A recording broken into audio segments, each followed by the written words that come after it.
days.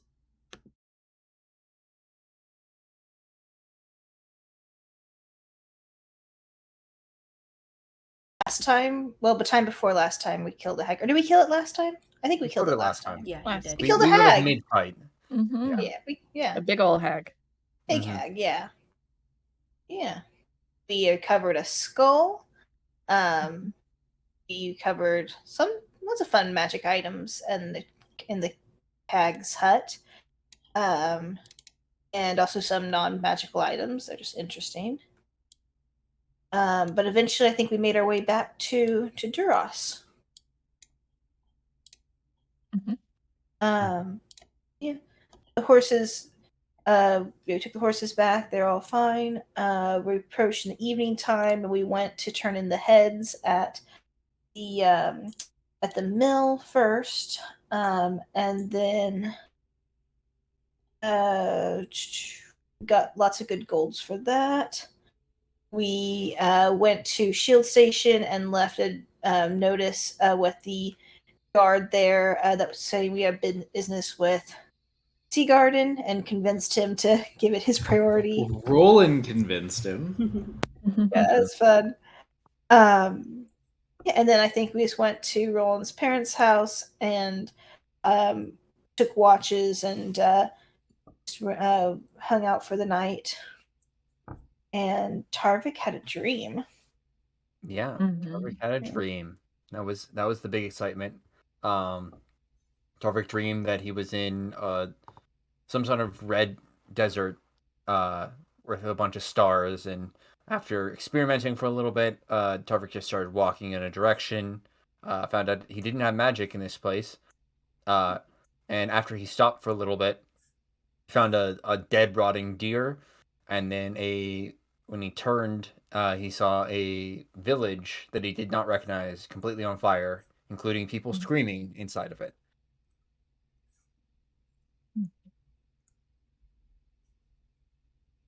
I guess it's more of a nightmare, huh?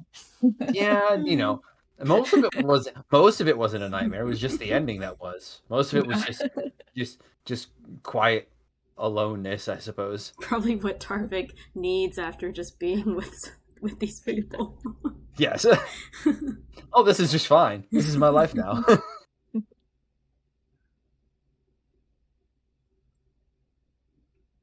Important stuff. Cassandra flushed a bunch of ball bearings down the magic toilet while on watch. That is very important. Very So important. Rieta glued some fingers together. Yeah, she made a bony hand. And I think we agreed that we're going to Parabor in the morning. Well, I thought we were going to go talk to Seagarten. Hopefully. I think Seagarten shopping, but ultimately trying to leave for Parabor today. Yep. Unless something else comes up. Rieta did send to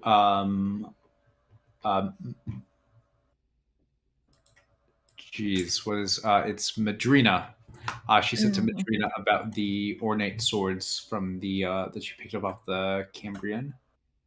So Madrina's going to help research those. May or may probably not going to be super relevant, but we'll see. Yep.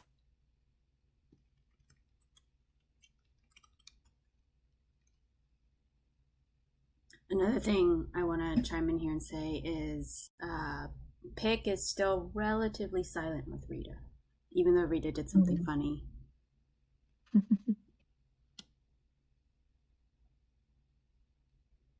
Although Rieta, if you will remember, not last session but the session before that, with the hag, Pick did chime in. Yes, he did chime in, and he did talk to you once. Yeah.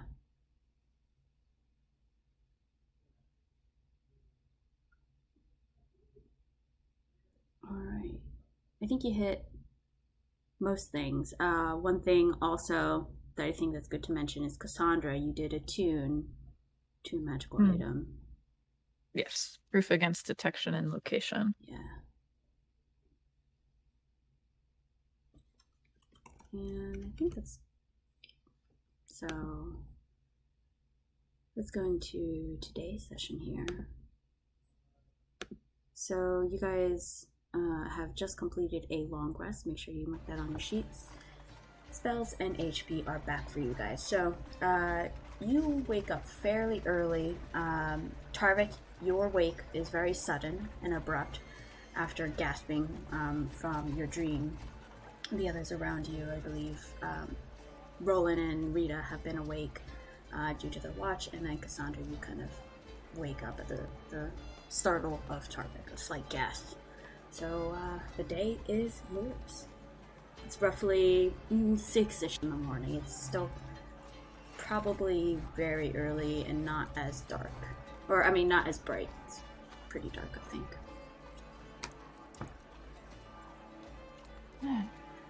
Alright, Tarvik, you want some breakfast? Yeah, I could use a glass of water too, I guess. Interesting. Okay. Alright, I'll don all my armor. You thirsty there, Tarvik? Yes. Excuse me. Yeah, I'm thirsty. As he's putting on armor while he's drinking.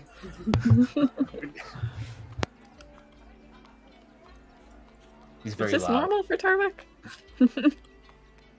Oh, didn't I told you guys last time about that I had like some weird dream, and I think I described it to you guys. Okay. Gotcha. Maybe we skip past that, but yeah, that's fine. Well, it's kind of interesting then, if you describe the dream. When I was communing with the Raven Queen at her temple, there was sand, I was in a desert of sand as well, and the sand felt warm and cold at the same time.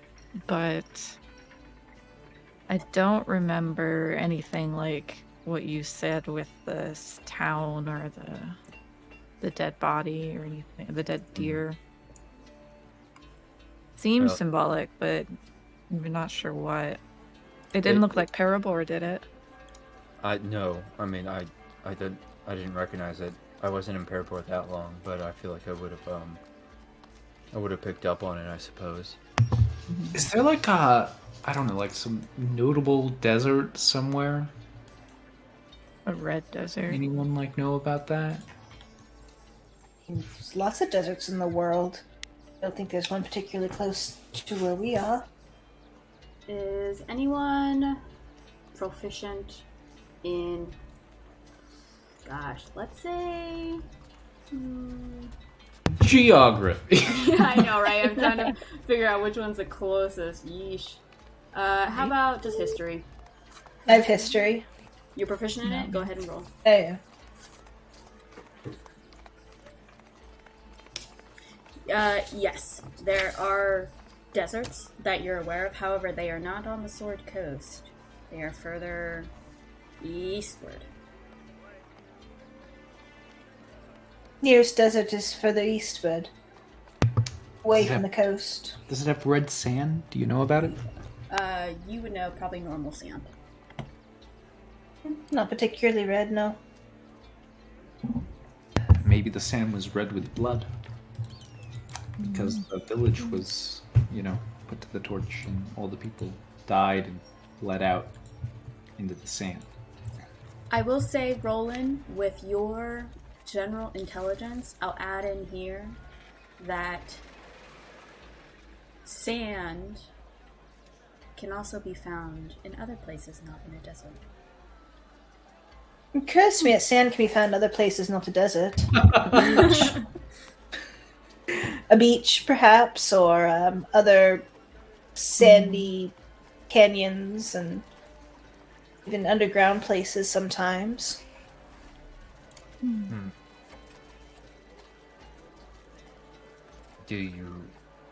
Okay.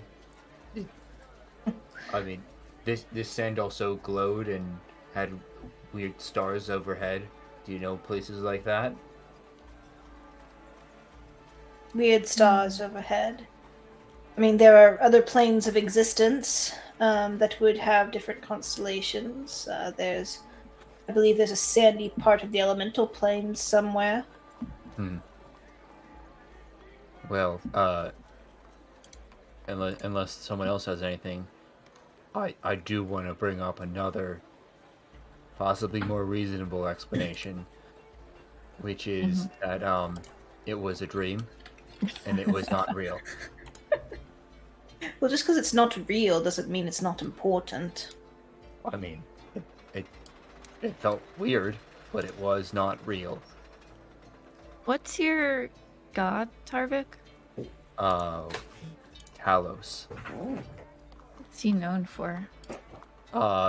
Storms. Destruction, sometimes. Light destruction. Mostly storms. Is he I guess associated with the ocean? I mean, somewhat, but like more like ocean storms and less like the actual ocean itself. I think.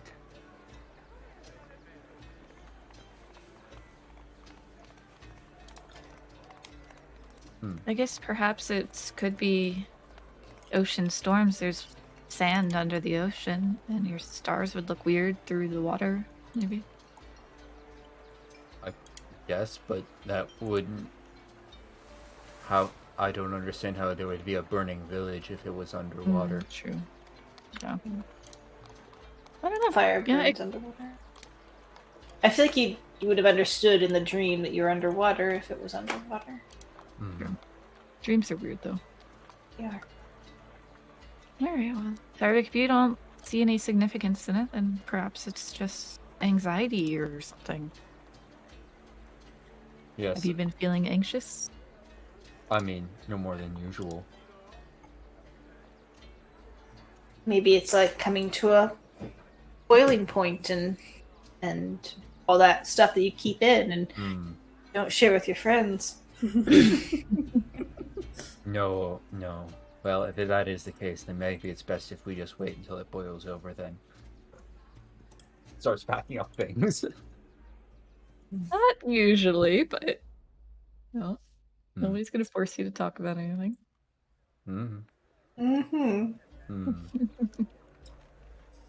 Tarvik, can you roll a d20 for me? Okay. Oh, great. Yeah, absolutely, DM. I can roll a random d20 unprompted. Absolutely, 6. Okay, thank you.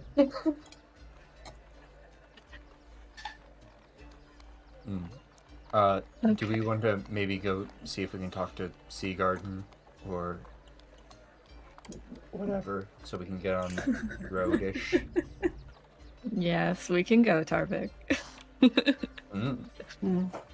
Just want Joel's opinion. Do you think this house is safe for my parents to return to? Probably. Yeah, I checked all the doors and the locks, and everything seems good to go.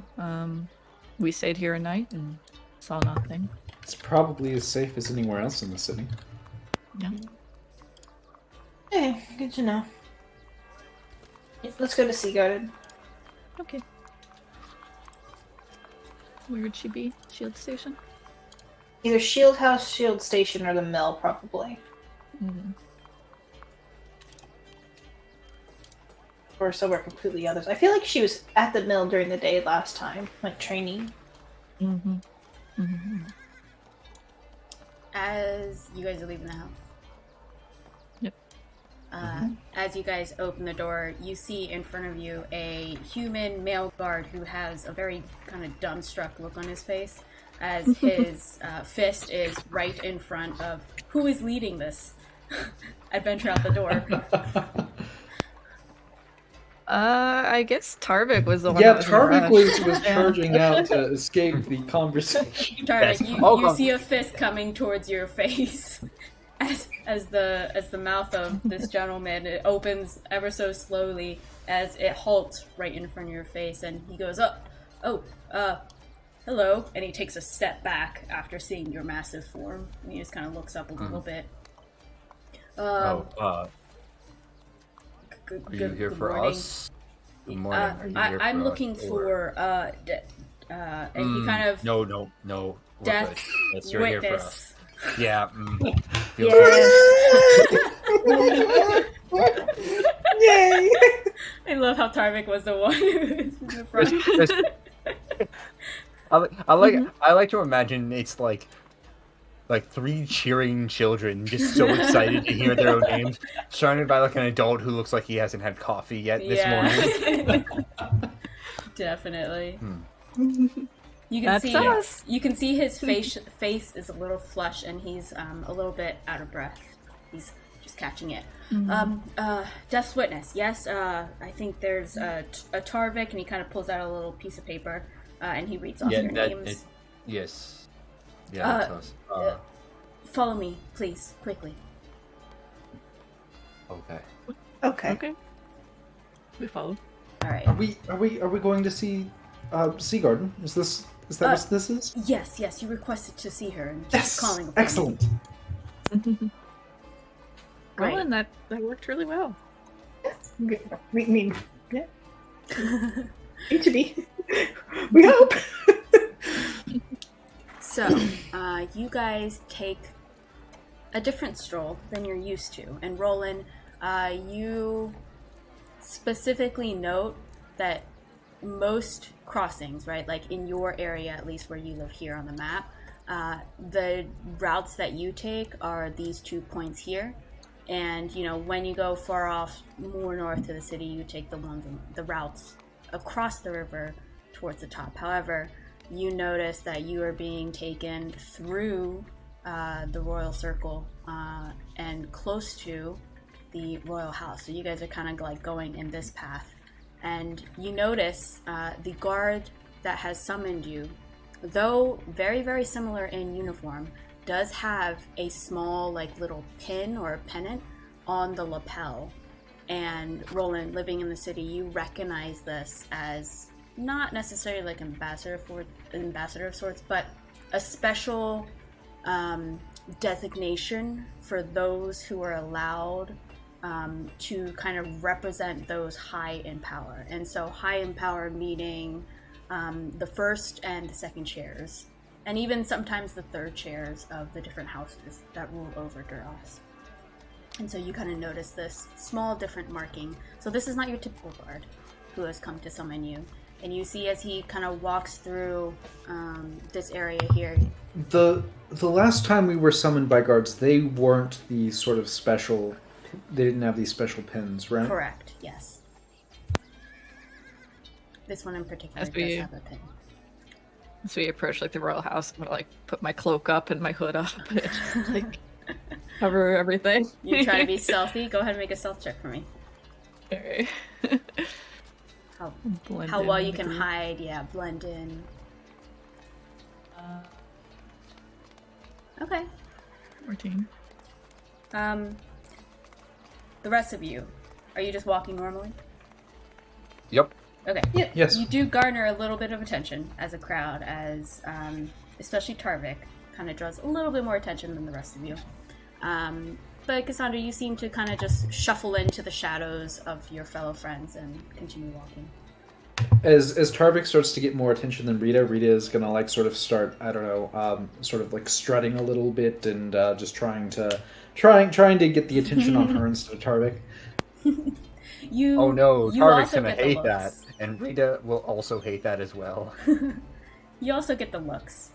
But you're more or less like a secondary glance. So they initially see like the imposing figure of Tarvik, and then they notice you as well as the other two-ish. So you guys kind of make your way across the bridge. You notice that this area is heavily guarded compared to the other areas. So Roland, you know that the patrols have increased in some of the nicer areas, but I mean, every corner you look, there is a guard somewhere. Whether that be just casually walking or actually posted at a corner. And you know that this is fairly usual, though there is an increase right now in terms of the number of guardsmen that you see. And you know that right now you are like in the inner part of where all the important people in the city live. So, do I have any here? Yes, and you specifically, Roland, would note, and I have here on the map the little points here: Shield House, White House, Coin House, and the Grain House. These are the main, like, meeting / halls, houses, and waypoints for those that are involved with these houses. These are the seats of power here, and that's why they're located so close and so central to the city around the royal house. You know that the people who are actually in the seats of power, in the chairs, do live in separate homes. However, they frequent these buildings just for daily business and such. So these are very highly trafficked areas for the people of power. And you guys are right in the center of it as you walk past the royal house that is huge. It has gates, it has guards. You can see that it actually spans a couple different streets. So it kind of has its own part of the city where the streets are in themselves like little alleyways between the various buildings of the entirety of the royal house. As you near by, you see the guards kind of look at you, speculatively, where they kind of just keep an eye on you. And there are multiple. As you reach the bridge area, you see just a nod from the guardsman who's kind of standing up at the tower, and you guys are allowed entry across the bridge here. So you move over here. I would like everyone to make a perception check for me, please.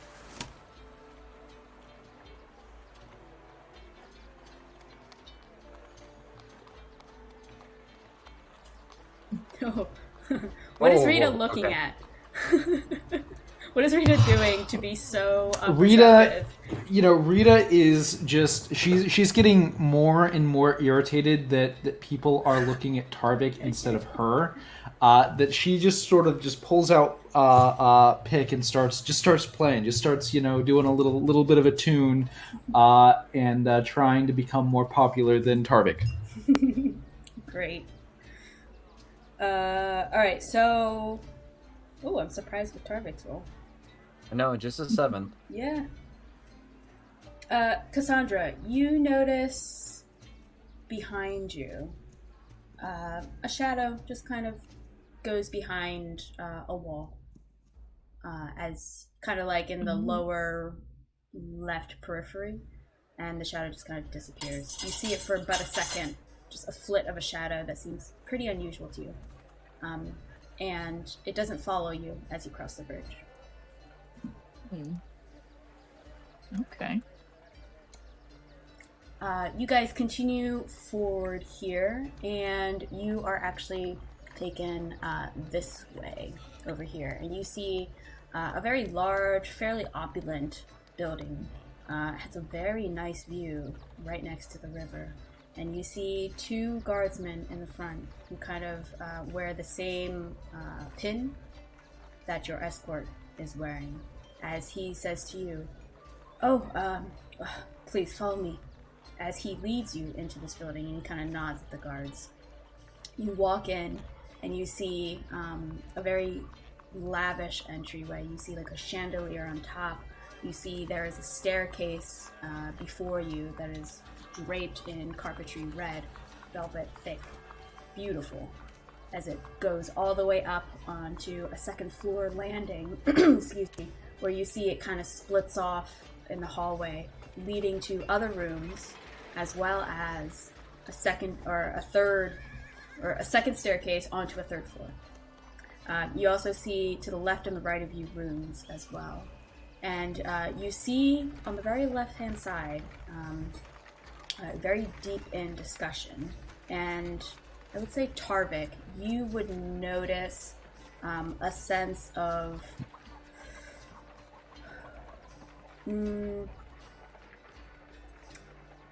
what's the right word?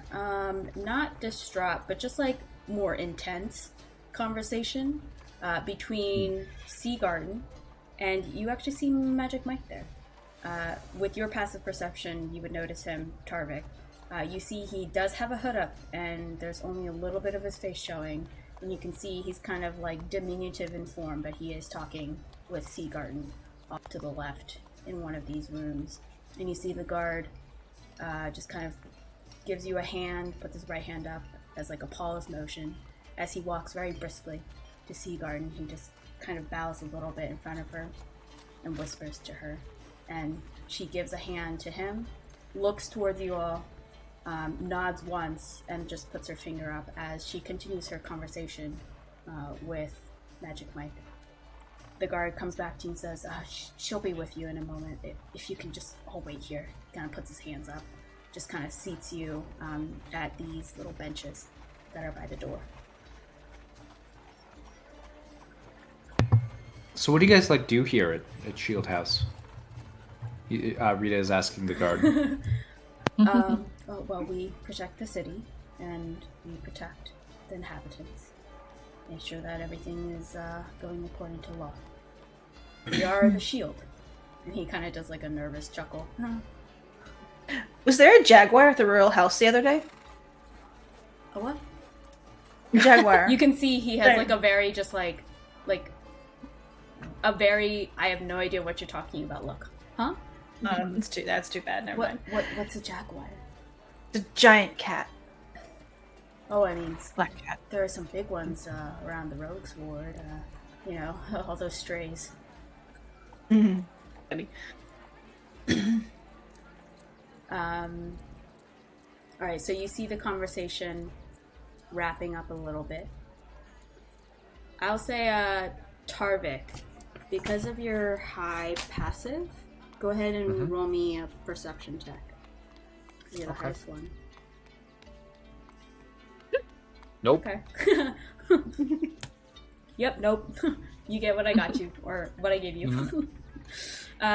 You can see, they continue the conversation. You can see Magic Mike actually takes a step towards the door towards you guys, and the Governor Seagarten puts a hand towards him and kind of spins him gently back. But you can see he's just kind of not wanting to be here, and he's trying to end it. But Colonel Seagarten is keeping him there, and you can see his face. He just kind of does a, and you can see she's just talking to him. It's a very yeah. Tarvik definitely. Tarvik would definitely get that. You can see though, the conversation's wrapping up, but then all of a sudden, you see the doors that you had just entered in swing open, and there is a very beaten, dirty, just extremely battered and bloody human soldier whose armor is very dinged up, and you can see there's dust in his eyes. There's blood that's just caked and starting, his wounds are just kind of starting to fester just a little bit. Very stinky, just kind of barges in with a crash. Seagarten! You can see the guard who's been kind of escorting you gets into high alert with his sword, and he sees John, and he kind of rushes over and tries to take a look at him.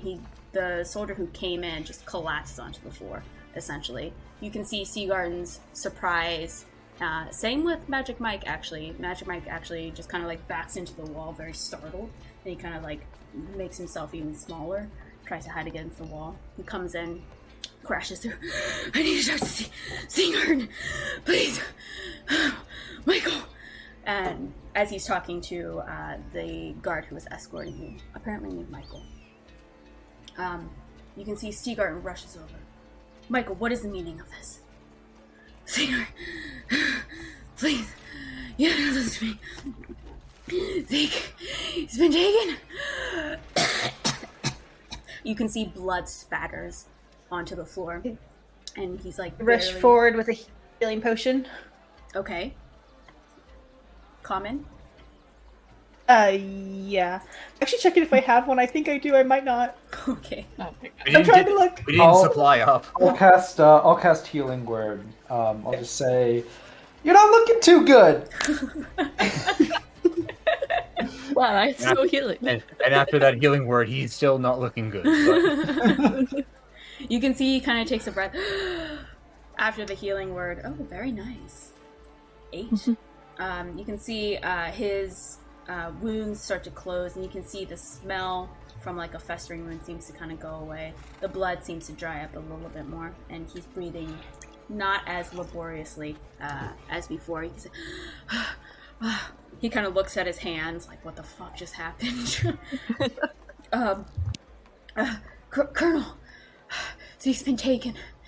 We were ambushed. We went, and the dwarves. They said something, and you can see Governor, or I keep on saying Governor. You can see Colonel Seagarten takes her hand and tries to calms him down. And you say, What? What can you tell me? Breathe first. And you can see she's walking him through the steps of less panic. And you can see John kind of collapses himself a little bit and says, we went out as instructed. We made it. We made it to Nerol. And at this point, because Roland, you're familiar with the area, you know that Nerol is a town in between Duras and Bornolder. And John continues, we made it close to Nerol, and then we were ambushed. We were ambushed by Bornolder's men. They had a trap for us for some reason. And they took Zeke. They said that this was retribution for taking one of their own. Well, we told them we had no idea what was happening, that we had no part of it. But they said, and you can see he kind of takes a long grasp, they said we had plotted against them, that we had taken one of their blood, and they said that they would take our leadership. We couldn't even say that we were there on a political embassy trip. They just ambushed. They killed. I barely got away, Colonel. And you can see he's still kind of gasping even though he got healed. And you can see despite the healing, like the physical healing, I think you guys know like the trauma of battle, and you can see he's kind of in a state. And he's just kind of standing there, wide eyes, still kind of holding the injured spots, even though they're fairly healed up now, as he looks towards the Colonel and who he called Michael. And you can see, actually, you all would notice because you're probably looking, he actually does have a pin on his lapel, so you would think that he's familiar within this circle. Colonel. That kind of...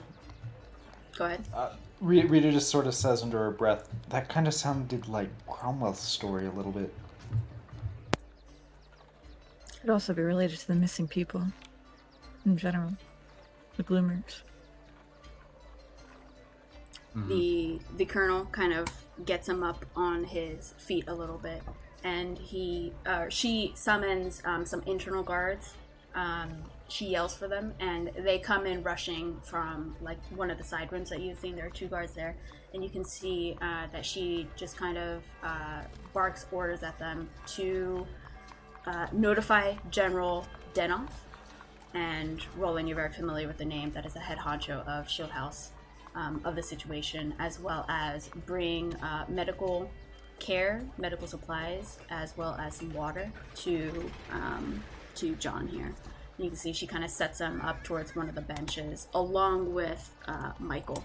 And you can see as she settles him down, she kind of squats down and takes an arm to John's shoulder and looks him straight in the eyes and says, is there anything else you can tell us about what happened? Any clue, anything that they want, anything where they were going? And John replies, just that we were close to Nerol. It's dangerous out there. We didn't encounter any of the monsters. We avoided them. We were lucky, but I think they're out there. It's dangerous, but Zeke wasn't in good shape. They had numbers. They ambushed us, and they said that they were going to take him back. I don't know, a hostage or something. They want us to return someone.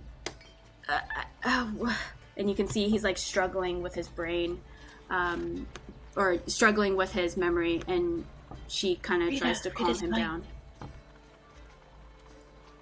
What'd you say? Rita's mine. Oh, yeah. I'll cast detect thoughts. Okay. Initial thoughts are like, I'm trying to remember, like, what was it? They said a name. They definitely said a name. I just don't remember what this name was. And as you probe deeper, I'm gonna make a save.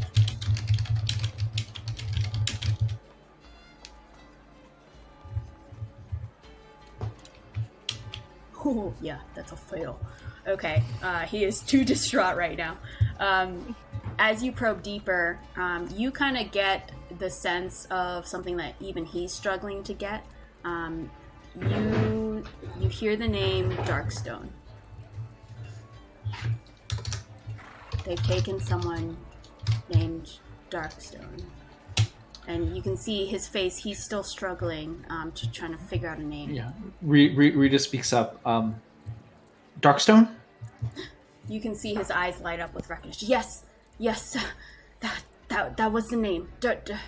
Darkstone. They said return Darkstone to us, and we would get Zeke back. But I told them we don't have anyone. We never took anyone. I know things have been tense, Colonel, but we don't have anyone, right? And you can see he looks questioningly towards her, and she kind of purses her lips and shakes her head. I'm unaware of such a person. Insight check. Oh, go for it. DM it. Okay. Yeah, do you mind if I as well? Yeah, go for it.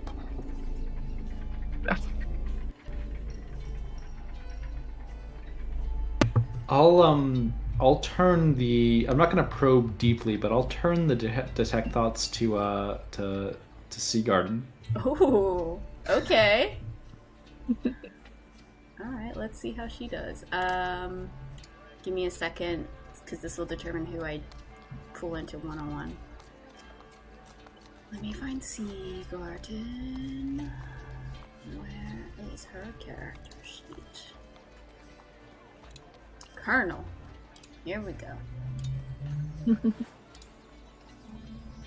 Okay.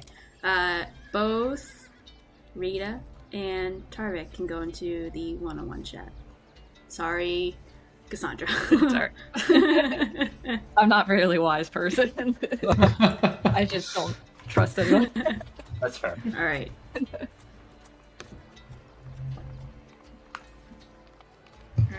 Okay, both of you can hear me? Yep. Yes. All right.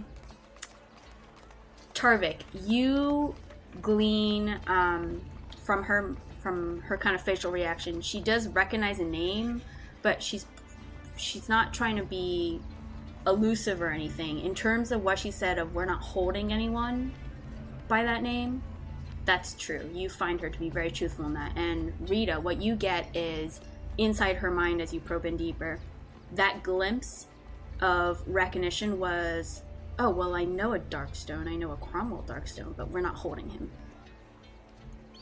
And so that's what you would get probing in deeper. And she's also experiencing kind of feelings of confusion of what they mean, of who are we holding, like who is this Darkstone they're talking about that we're holding, and why would they attack us? We're on the brink of a war. This is going to start a war between our two cities. I need to alert General Denoth, and we need to immediately create a plan to extract Zeke, because despite his, we'll say nicely, despite his being an asshole, he does have skill, and we need him. So, and then it kind of like goes into just like worry about the future, is what you would get with your probe. Got it. Okay. All right, so you both can go back to regular chat. Name is Darkstone. All right. You're right. So his whole family is Cromwell's the Darkstone. nightmare I'm gonna with the other cast devil troops. sending. Okay. I'm gonna send to Crommy boy. Okay. I'm gonna just say, hey, hey, it's been a little while. Where are you? Are you okay? Do you need help?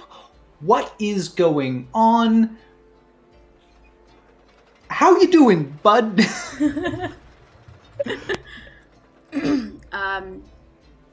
You hear back basically no audible words, but just kind of groans and grunts is how I would describe it. Just kind of like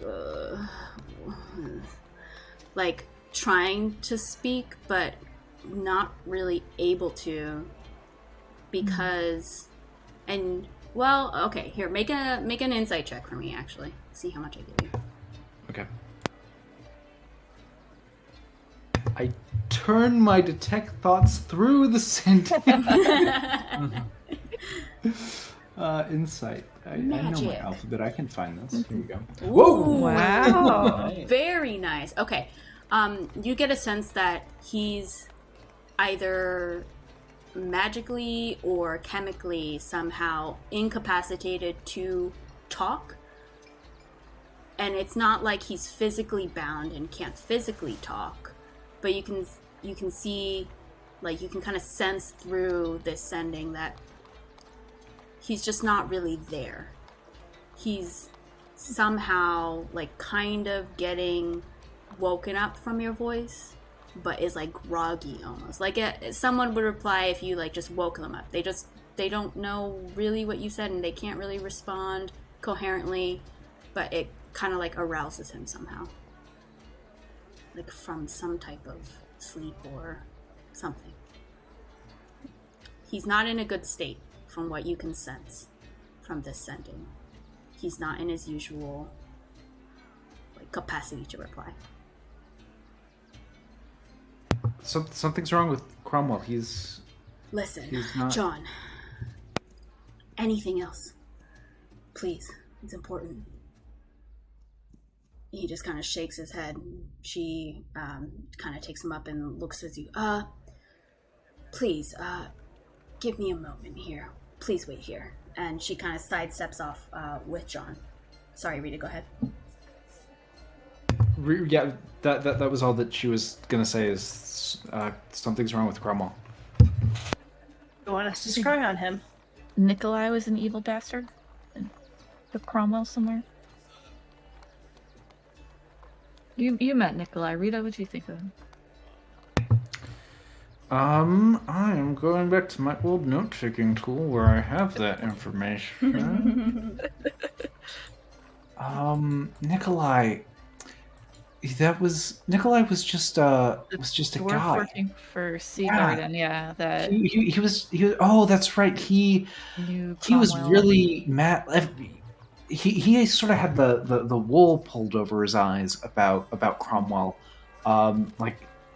Cromwell left the city in a disgrace because of a scandal that he became the victim of, and Nikolai, seemingly like everyone else in Bernholder, they hate his guts because of what was purported to have happened with him and an encounter. I think. Oh, it's a little bit hazy for me. I think he purportedly killed the princess of Bernholder. He was set up by someone. It was a setup. It was someone named Darkstone that set him up. Someone Darkstone's with family? troops. Was it? Yeah. His last name was Darkstone, right? Cromwell's last name is Darkstone. But there was something about Darkstone troops in my notes. Yes. Those were his troops that he commanded. Okay. Cromwell was the commander. Or I guess he was like nobility. Yeah, he was kind of like nobility, right? But like not like the Yeah, one he that was. His mother was like on the council in Bernholder, and yeah. Mm-hmm. It was His the brother Darkstone wanted to- Devils. That was the troop that he commanded. So Cromwell's brother wanted to be king, Everin, and his rival Hillhammer also wanted to be king. The current king was frail and dying, and Hillhammer's fiancée was missing. And Cromwell got an order to look for her, and at the outpost, the entire village was slaughtered, including the princess. And Cromwell loved her, I think. They were attacked by another troop. They let Hillhammer's men live, who provided false evidence that Cromwell was at fault and had killed everyone at the outpost. Maybe it's Cromwell's brother that was kidnapped. Or his sister. He had the mirror vision was of his sister. Maybe.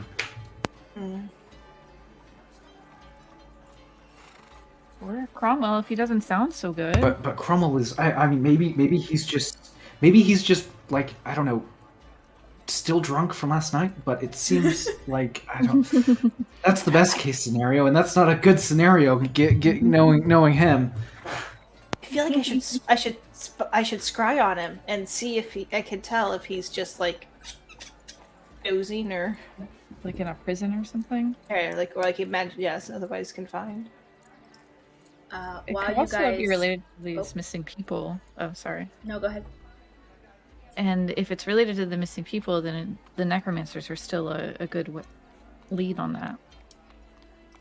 Mm-hmm. Do you want to scry roll them? I mean, yeah, if we have time. I don't really worry about being interrupted. Yeah. Should we wait till after we talk to Seagarten and then we'll scry? Okay. Yeah, she might have more information. Mm-hmm. All right. Actually, this is a good time for a little breaky break. So let's pause. All right. So, as you guys are talking amongst yourselves, Seagarten is off to the side, and having taken John and kind of told him that everything's going to be okay, he's here, and she will handle it. She gives Michael the order to kind of take John off to the side and just kind of help him recover. And then you see, still kind of against the wall, is Magic Mike, who is just kind of not really taking up much space, but you can see Colonel Seagarten immediately kind of looks towards him and summons him. Michael Dune, can we talk? And you can see she kind of goes to him and says, is there anything that you can do? We need soldiers to retrieve. We need to extract Zeke. He's a fucking asshole. And you can see she mutters that underneath her breath, but we need him. He's important. I've already notified General Denoth, but we need a team immediately. Would you be able to do this thing that you do, the whatever you call it, the teleporting? If John can give us a location, if he can somehow describe it to you, can you send a team? Can you send my men? And Magic Mike is just kind of listening and I suppose, I mean, it's kind of important magic. Can only do it, but I guess I'll do it here for you. After that, they're gonna have to make their way back on their own. I can only teleport them over there. Who are you gonna send? That's a good question. She looks towards you guys. At this time, I feel like maybe only Tarvik would have been half paying attention enough to catch any conversation as you guys were talking amongst yourselves. So Tarvik, I'll say that you heard all that as your group kind of finishes up your discussion.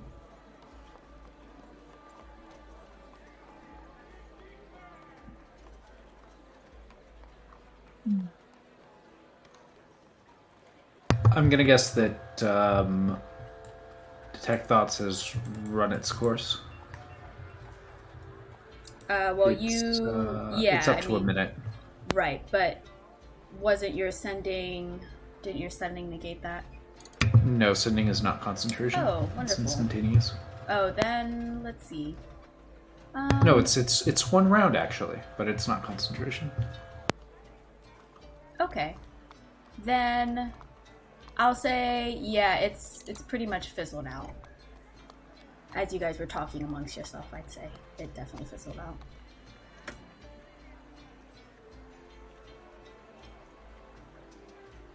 What should we do next? What was I turned to Seagarten, and I'm gonna ask her what was Zeke doing in Nerul? I thought he was going to Parabor. There's a necromancer in Parabor. That's why we're here. We're here to tell you that there's a necromancer in Parabor. Yes, and she kind of puts her hands towards her eyes and just kind of like pinches her nose bridge and like just overwhelmedness. Yes, that's why I called you here.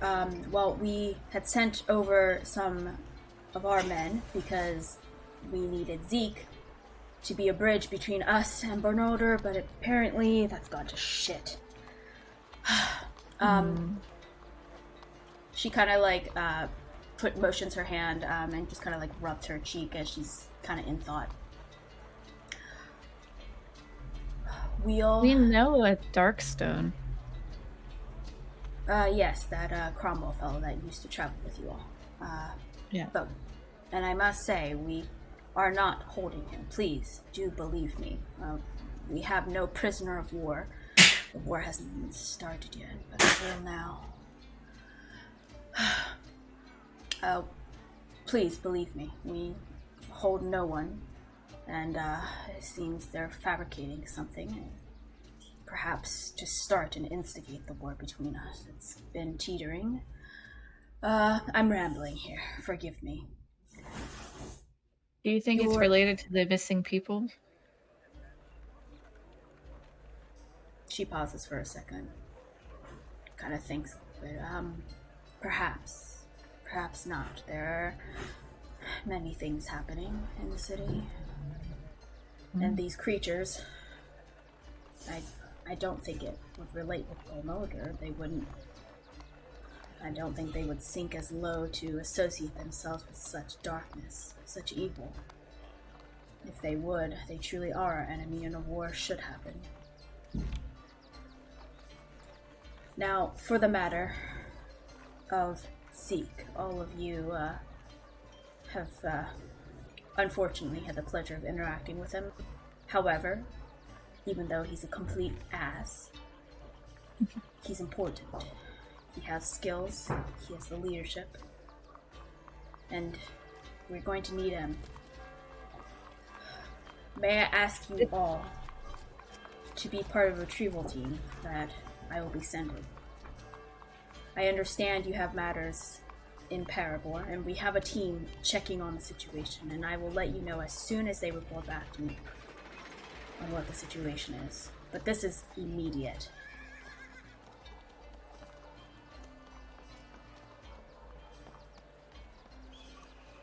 If we agree to do this, you'll help us with Parabor? Absolutely. Michael Doom, since things are dire, would you be able to teleport them to Parabor upon the return of this mission? You can see Michael Doom just kind of slouches a little bit. Yes, of course, Colonel. She looks towards Can you you give guys. us a minute? Yeah. Discuss. She lets you discuss. She steps away with Michael Doom. I'll keep my voice low. I don't know. I think we should do it. The teleport would be nice. DM, do I know is Norral and Bornolder, is that kind of on the way to Parabor, or is that the opposite direction? Neral is fairly close to Duros. It's probably, if he teleports you, it's instantaneous. But Neral is probably like a third of the way to Bornolder. And Bornolder compared to Parabor, they're both to the northeast? No, so Parabor, so if we're looking at Duros as the center, yes. But Bornolder is more east than it is north. And So Parabor's it's more kind of north than it is like, east. yeah. It's kind of like a maybe not a right triangle, but close. I'll say to the group, I have a bad feeling about Zeke. I mean, we can go and investigate and try to figure out what's going on and everything. There's a good chance that Cromwell is with Zeke, right? Because this is what they do, and like there's something rotten in Bernholder, and these the necromancers. Let's get back to the necromancers. They would benefit from a war because then there's a lot more dead people and a lot more corpses for them to raise. I'm happy if you all want to investigate and you think this is our path. Will for sure accompany you. I just don't want to make any commitment to Seagarten that will definitely bring him back.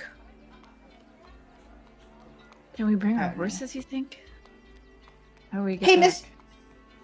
Mr. I think we need to get new horses. I don't know if he'll teleport horses. Maybe he can. I don't know. It's a lot to teleport horses, though. They count. We wanted to get Duros on our side, and we were worried about the necromancers being too much for us. I think having the allies would benefit us. So we rescue Zeke in order to gain Seagarten as an ally to help us with Terror. Okay, we can do that. I don't know. I do want to get these necromancers, but I hear you in that there's 4 of us, right? Who knows how many necromancers there are if they're taking a whole city or town.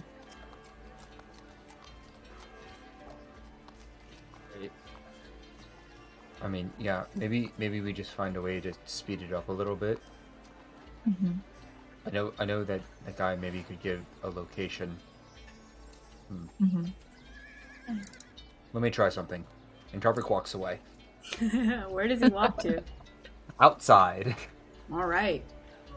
You can see out of the corner of your eye as you leave Tarvik, Seagarten looks a little confused, but she stays silent and she looks onward to your group. What do you do? I just hold up my finger 1 minute.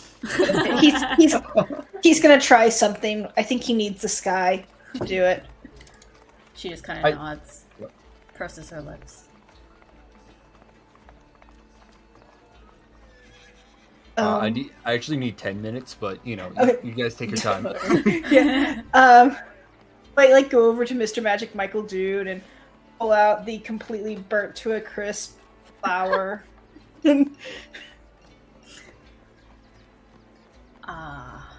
I see. And he just kind of nods his head a little bit. Well, I suppose that's life. I was so Eeyore. That's the inspiration. What were you gonna do with it, Mike? Oh, well, it helps with exhaustion. Oh, are you tired? Very. He just barely looks at you. If you're tired, if you feel like you need a break, there's this lovely, lovely spa resort in 5-star restaurant just down south of Restful Lily. We were just there. It was wonderful under new management. I think that maybe you should think about. Help out with Terror, but yeah, maybe we can. Make a persuasion check. Okay.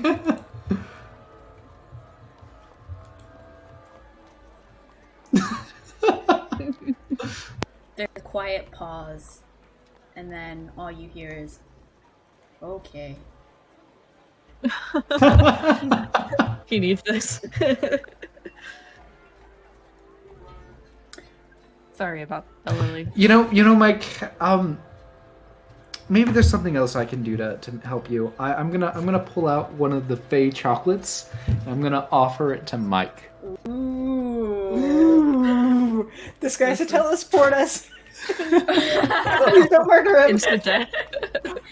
All right, go ahead, or you roll for the fun of it. He'll pick one out. He'll say, okay. What is it? A D8, maybe? I think it's a D8. Yes. If you don't have it up, I'll look it up. I never. Is it in our handout? I don't. Oh, I don't think I ever saw it what has it to be, yeah, you have to look on D&D Beyond. Okay.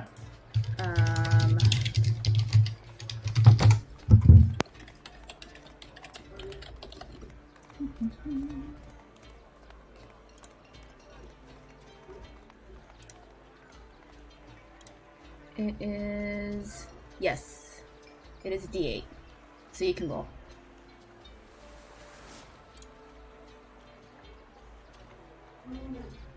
Okay. That is a 7. Alright, that is whiskey. You become immune to the frightened condition for 1 minute as fiery liquor smolders within your body. I will paste this into the chat.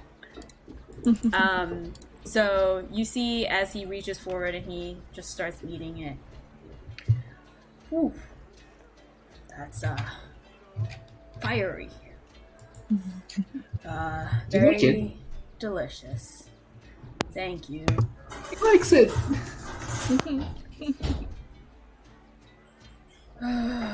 You can see he does like an audible sigh.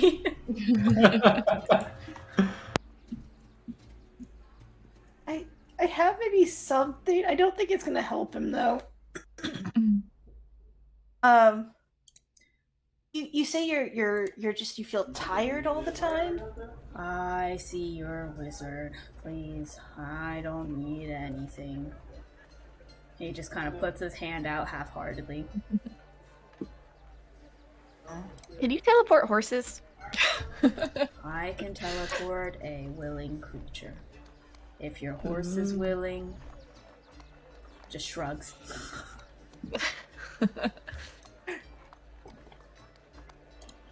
Oh no, I kind of what if the horses die? I don't know. That'll probably, I will say mechanically, that'll probably be an animal handling check for all your horses, if you want to try that. To see which ones will come willingly. Yeah. See which ones, yeah. Oh, I should probably tell you guys, I saw a shadow on the way here. Outside? What kind of shadow? Death always follows us around. Wow. Maybe? Yeah, could be. But they were like on the bridge to Shield House. Maybe the Jaguar. The Jaguar. Could be. Oh, interesting. Hey, have you all heard about the Jaguar? All of you roll a perception check for me. Ooh, ooh. Nice. I'm not there. Oh yeah, so. except for Tarvik. Tarvik, yeah. Yeah, so Roland and Cassandra, as soon as you say Jaguar, you see Colonel Seagarten's eye twitch just a little bit. Her left eye just twitches ever so slightly at the mention of that. What? Colonel Seagarten, what do you know about the Jaguar? Well, they are jungle cat, I think. Though I don't see why one would be here in the city. I think that's probably one of those high noble ladies, probably drunk off their asses again. She kind of does like a terse smile, is how I would describe it. Give me insight. Yeah, go for it. Yeah, I'll do it. Okay. 19 from Roland. No one-on-one here. Roland, you know that she definitely feels uncomfortable talking about this, and she knows more than she's letting on. while this is happening, let's take a move. Well, actually, let's finish up. Let's finish up because Tarvik said he needed 10 minutes. So, anything else as soon as you kind of notice, Roland, that she's just being kind of a little uncomfortable? I'll kind of like turn towards Rieta and be like, she knows something. Do we need to interrogate her? Are you guys whispering this to each other? Yes. In front of her? Yes. Alright. For the heck of it, we'll see how sly you guys are being right in front of her. Go ahead and roll me a stealth check. It needs to be pretty damn high. 9. Great. Please continue.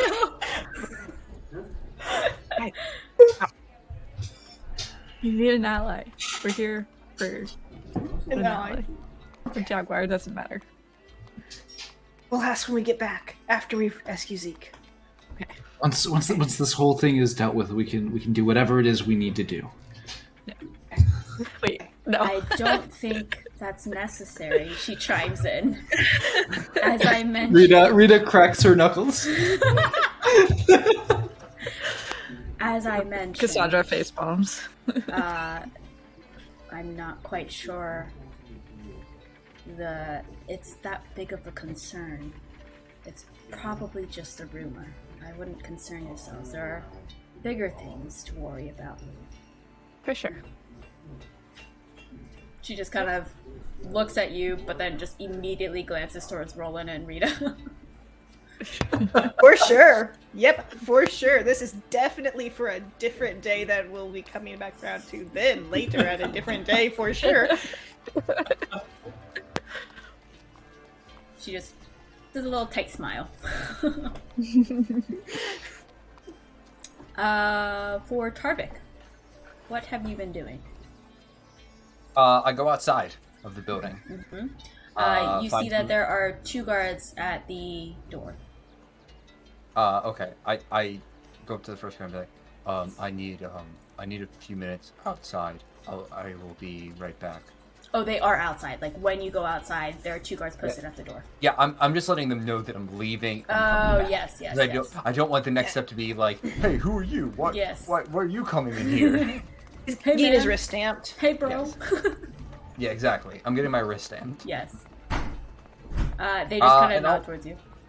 I'll try to find, like, is there any, like, grass at all? Oh, yeah. It's, like, surrounding the house. Yeah.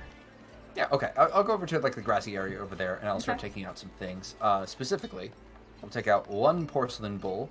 I would say, if I had to estimate the best I can, 20 gold of rainwater and 5 gold of incense. And start kind of setting them up, like setting the bowl on the ground, filling that up with the rainwater that I bought for a very high price, which is fine because it's priced per spell, so that works. And I start moving the incense around in certain places and lighting it on fire. And as it does, you see like a little cloud start forming over the bowl, and just like the water evaporates up a little bit and forms a cloud. I just start focusing and doing a little light chanting for 10 minutes. And gradually the cloud kind of gets darker and darker as it hovers over the bowl. And then there's a flash of what looks like lightning, at least. And I'm assuming after this the bowl will be destroyed, and the storm cloud will be gone. But I am casting this. Ooh, and I love the description. Thank you.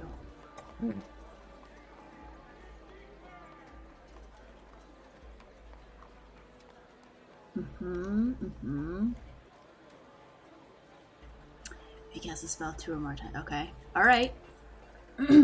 As you do, and as the lightning flashes, it's almost as if you're in a haze.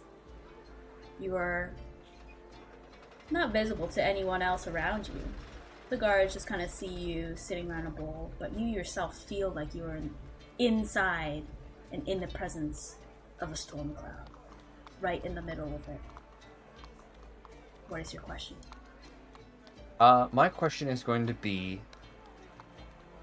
where will Zeke be in exactly 3 hours?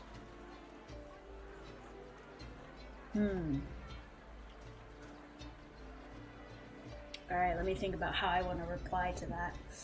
Yeah, we may need to jump back and forth because I know it's a question that can have some real vague answers to it.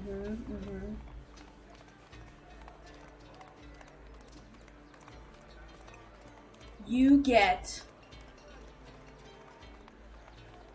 a vision, Tarvik. Zeke will be on the material plane. Oh man, wouldn't I be such a dick if I did that? Tarvik, you get a vision, and for a moment, you feel like you are living this. You're in a town, and you see screaming, or you hear screaming, and you see villagers. Their faces kind of blurred, but you know that they're running. And you can see dark, hunched creatures just kind of slowly ambling through the town. You see blood spatters on the floor. You see doors broken into. You see people fleeing, little children crying for their mothers. A little fire here and there set ablaze in the chaos. And you get a very strong glimpse of the area. You see a little sign that has a little flame licking at the very edge of the town. And you see the letters in the very end, on the right-hand side of the sign, R-A-L. The tip of the left-hand side is burned. You can't quite see what the word originated. You smell the singed ash kind of hit your nose as you wake up immediately from this vision. Your bowl cracked, shattered on the ground. Did I see Zeke at all in any part of that? Nope. Okay. Alright, well, I go back inside. Alright. As you guys have this short little conversation, and now Seagarten is looking at you with a little bit of a suspicious eye, Tarvik strolls back in. Tarvik just stands. Tarvik. Sure. Yes, hello. Please save me. Oh, but we can leave, I guess. I don't. No, what did you do? Oh, I did the thing. He apparently will be at the edge of a village with the last name, the last few letters R-A-L. That was right, correct? Is that how you spell Naral? That is how you spell Naral. Also, it does appear like the Gloomers will be attacking in about 3 hours. So, He's related to the Necromancers. Or the Gloomers, at least. So, We must go. yes. At least he won't be in Burnholder. Maybe we don't need the horses. Yeah, I guess Naral wasn't too... It does look like if the events are correct and stay on course, there will be... It does feel like horses will be becoming available to us somewhere along the way. I don't actually laugh, but internally. Like that's dark, Tarvik. I don't get it. because their riders are dead. Mhm, Oh. mhm. Okay. Yeah. Sure. Yeah. Okay. But we're all agreed we're going to go rescue Zeke and Neural. Yeah. Mhm. Do we need Thank to do you any all. preparations? I'm out of healing potions. That don't I think can I provide have for one. you. You hear Colonel Seagarten chime up for your services as a thank you, and looks towards one of the guards that's just kind of been standing in the background, and she kind of just motions for him to bring some. Okay. Yeah. He goes off. Do you need to get your? Did you get your feather thing already? Or do you want to? I have to go get that. Yeah. Oh. I can just run and go get it now.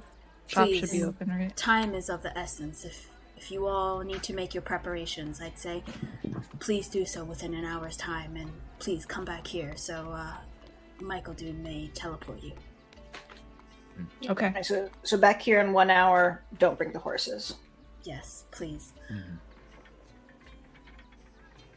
Hey, how are we The splitting up? horses, it's up to you. Yeah. I feel like at the very least we need to go to the horse stables and pay them to watch the horses. Maybe we can ask a wouldn't we guard or just something pay to do them- that. Wouldn't we just pay them when we picked up the horses? Or do we need to tell them ahead of time? I feel like if you don't pay them ahead of time, you take the risk that they're going to be like, oh, they're never coming back, and we'll resell the horses. Well, the stables are right by the pewter place I have to go to, so I can do that. You do that real quick. I want to just drop by my parents real quick, and then, although I'm very grateful that she's providing us with health potions, I'd still like to maybe go to the Pip's Picks and clear them out if they have any other supplies like that. In a Someone else moment's want to do time, that? the guard returns, and each of you has a greater healing potion. Nice. Right. Oh, fancy. Does someone else want to go to Picks though? Because I that's kind of opposite to my grandparents' house. Rieta, do you have a preference on this? I can go to Pip's Picks. One more time. What do you want to get there? I want you to clear them out of any healing potions they have and any other items that might be useful. Okay. That he Yeah, I can have do that. Yeah. Okay. And I'll give her 10 platinum, and I'll give you more obviously if there's anything else there Mm-hmm. that you think is worth it. I'm gonna give you 25 gold for some powdered silver. Oh. I'll send it to you in Discord.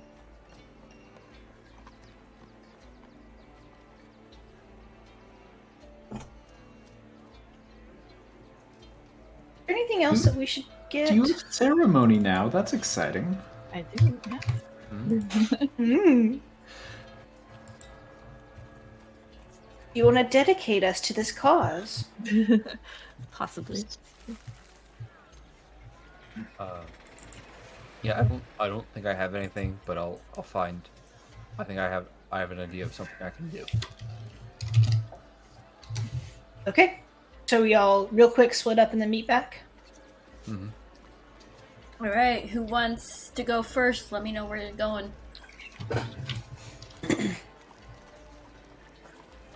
Oh, mine should be easy. Yeah, I was going to say I know Roland's is probably going to be a little bit harder, but mine is also easy. So whoever cares.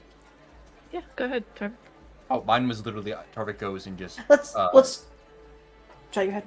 Oh, okay. I was just gonna say Tarvik just goes down here and goes and drinks, for gets three pints of stuff and drinks, Nice. and then returns in an hour. That's great. All right, so Tarvik goes to the Tilted Tavern and drinks 3 pints. Mm-hmm. Who's next?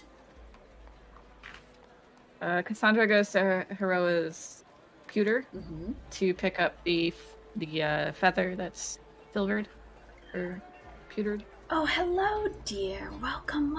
Yes, here. I have your custom order. She Lovely. she rummages, and you can see a little name Oh, I forget what name you gave her, but she has it on a little tag in a little Yes, bag. that's me, Catherine. Yes. She hands it to you. Do you like it? Will you help me put it in my hair? Oh, absolutely, my dear. You look beautiful. She like pins it in. Oh, Take how a mirror. lovely. Love it. It looks Love great. it. Nothing of So the feather has excited. been broken or anything. Very fine craftsmanship.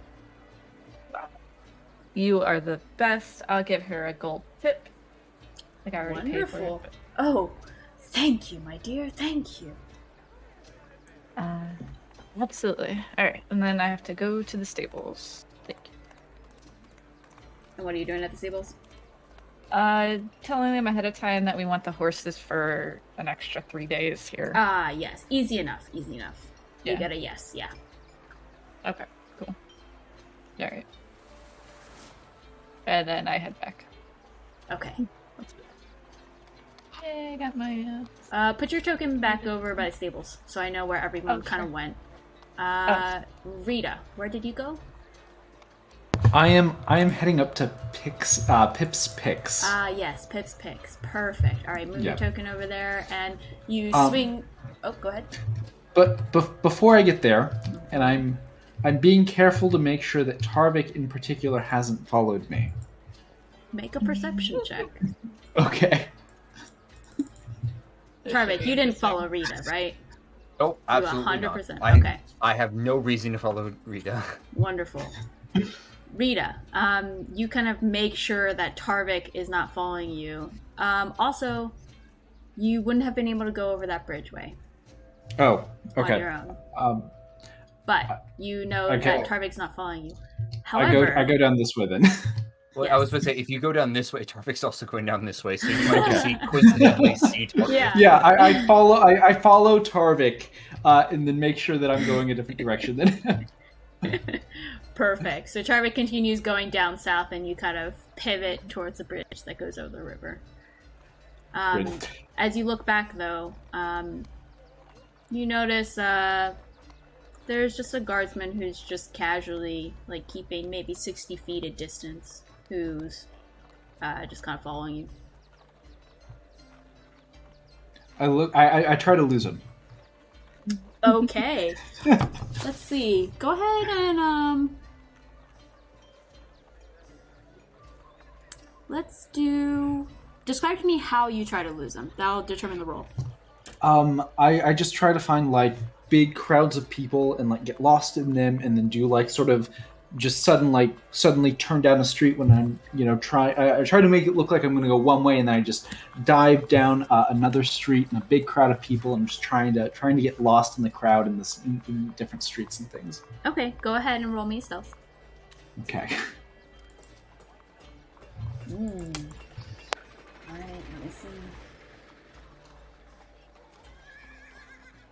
Oh, why won't you go?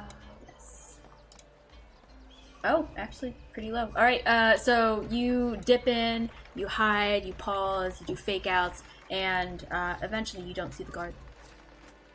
Okay, I'm gonna go and find like a deserted alley somewhere, and I'm gonna go into it. Ooh, okay. You are in a deserted alley. Okay. I reach into my backpack and I pull out my bone hand that I've glued together. And I'm gonna ritually cast. This takes 10 minutes. Magic map. And once again, it'll be if anyone like picks up the bone hand, the messages that they're gonna get is, I can make your wildest dreams come true. Take me to Point Peak overlooking Parabor and bury me beneath the heart tree, and I shall grant your wish. Oh, man.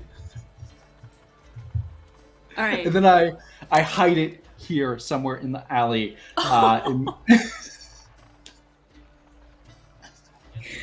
Oh my gosh. Okay. How do you hide it? Do you like actually try to hide it, or do you just kind of like half-heartedly hide it? I want it to be. I want it to be like visible, but you have to be sort of paying attention and looking around here.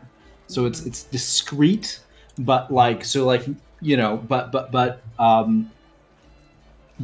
findable. Oh lordy.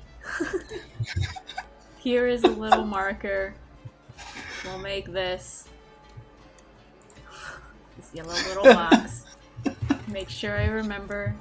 I'm gonna label this and send me the text for exactly what you want it to say, please. Okay. As well as the trigger. That will help. I will do magic creepy hand, magic mouth. Make me remember this.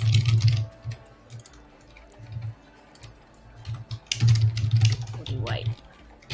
Yeah, I'm so happy that this worked out.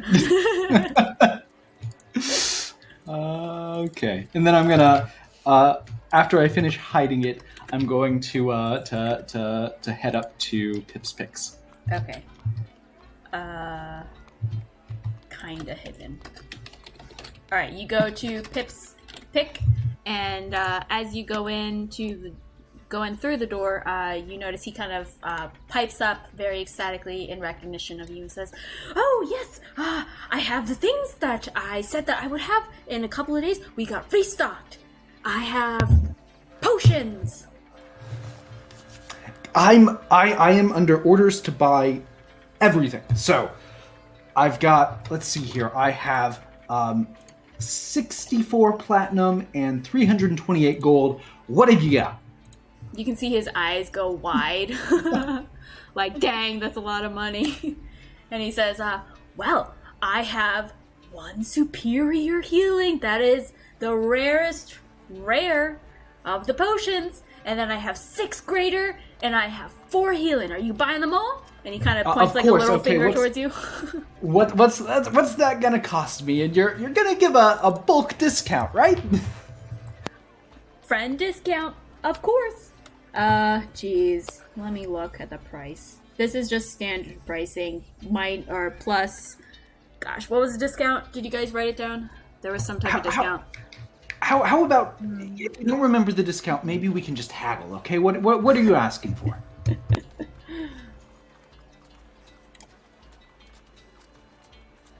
Here, potion.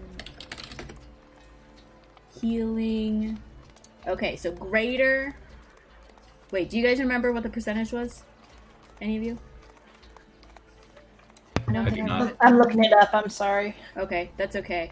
We'll just do 20 because I feel like that's a decent. Greater than would be 120 is what he's asking. Then superior 360, and then common healing common. Oh, why isn't that showing up?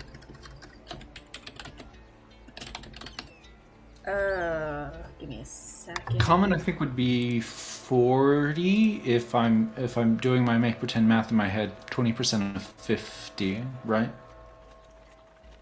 Is it 50, the base? Yeah, I think so.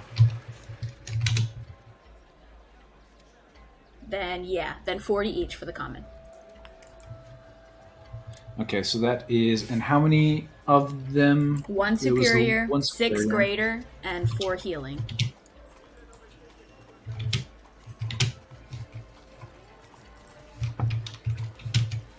Oh, I don't know if I can afford all of this without haggling.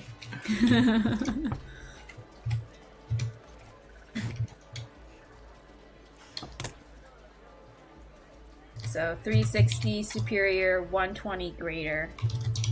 So that's, yeah, I cannot afford, I don't think I can afford this much. I mean, I did get, it's 10 platinum to a gold, or, I'm sorry, is it 10 gold to platinum or 100?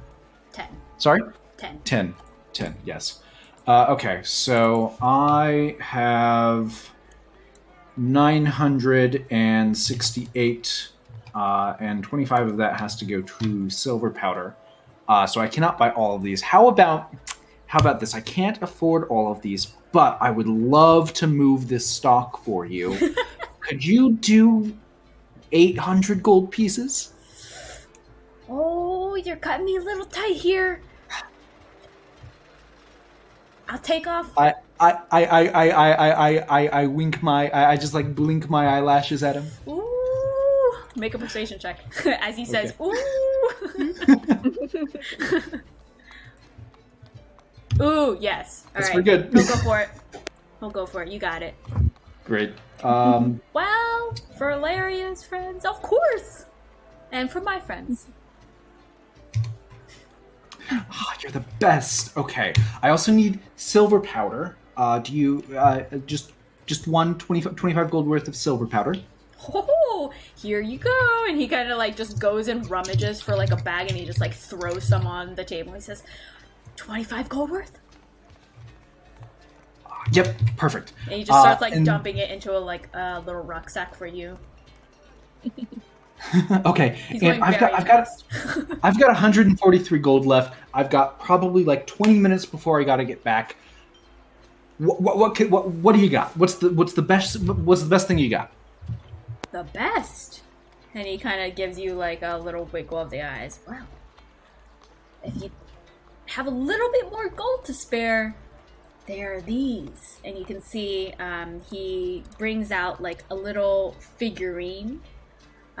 It's of like a small little animal. And he says, now this is magical. I just acquired it. It's called some kind of magic figurine. Wondrous power figurine. I think something along those lines. But you're gonna need a little bit more gold. Do you have any spare? How do you feel about 80 gold? He just kind of shakes his head. 80 gold and a piece of chocolate. I'm not a fan of chocolate, you know. You know my thing with M&Ms. They're just a little bit too sweet. Okay. Oh wait, I've got some other stuff. I've got some rubies and a dye. Well, how about the rubies? 80 gold and 50 gold ruby. 50 gold ruby and 80 gold. Go ahead and make another persuasion check. Okay. Ooh! Oh man, how can I not give this to you? He says, oh man, that smile though. Okay, but you have to always come back to me. Pips picks, never M&Ms. I promise I will never go to M&M's again. I mean, ever. He slides the figurine to you. You can say, amazing. You can say you have a figurine of wondrous power. Okay. So this, let's see.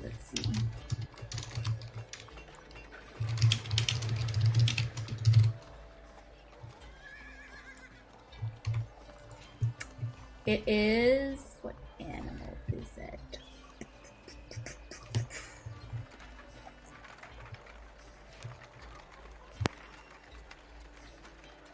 Oh, okay. Yeah, let's do the raven. The other ones are super rare.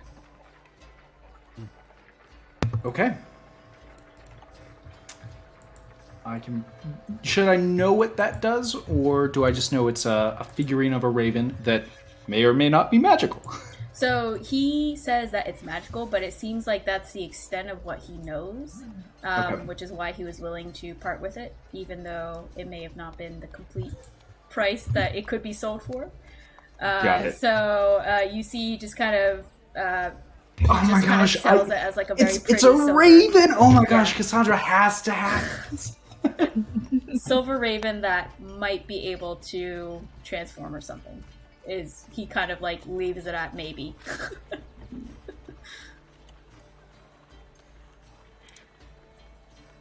Okay. I'm basically out of money at this point. So thanks, Pig. You're the best. I grab him, I give him a kiss on the cheek, and then I leave.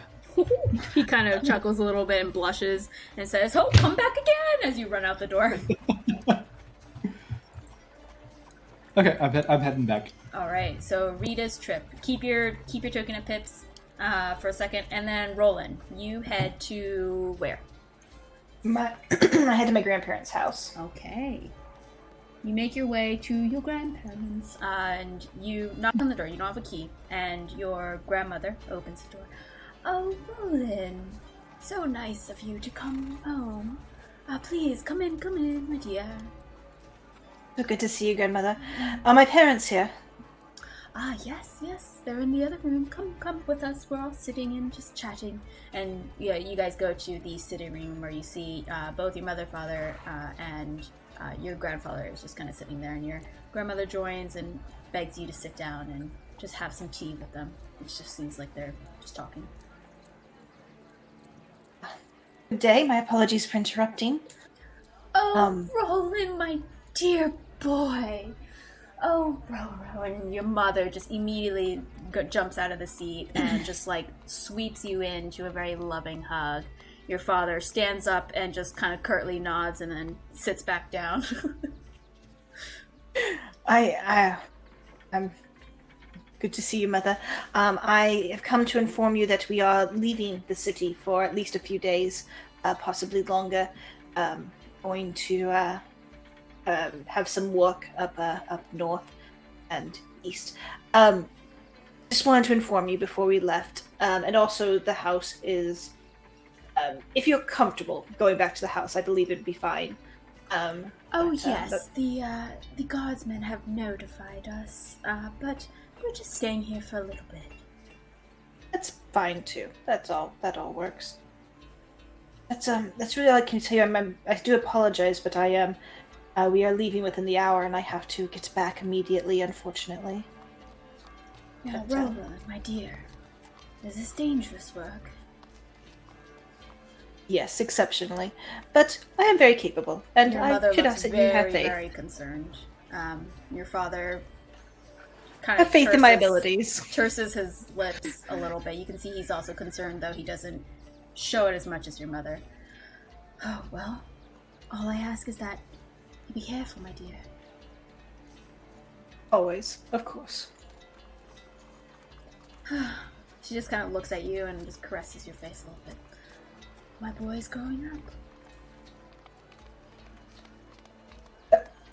Indeed. A few decades later than I think most, but indeed. Well, quite faster than the other human children. But too fast for a mother.